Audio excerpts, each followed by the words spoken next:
the old, I think these possibly were the old pithead baths, I'm not 100% certain. Somebody else who's watching this in the workshop area might be able to tell me. This is down in Shireoaks, which is now the Ticking Clock Brewery. For those of you that have not seen it locally in the workshop area. And as you can see, the sign in the window says it's open. We've just been in, quite enjoyed it. Good night. Have a pop down and have a look at it.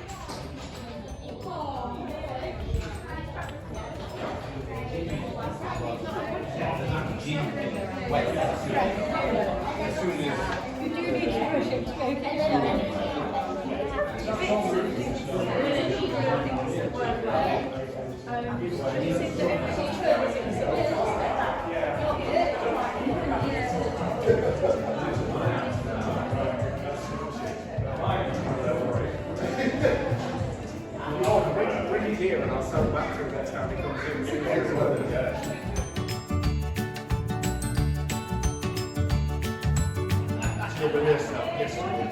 I know, so we're just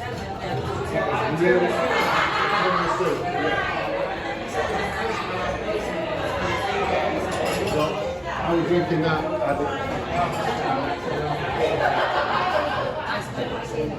Really, really.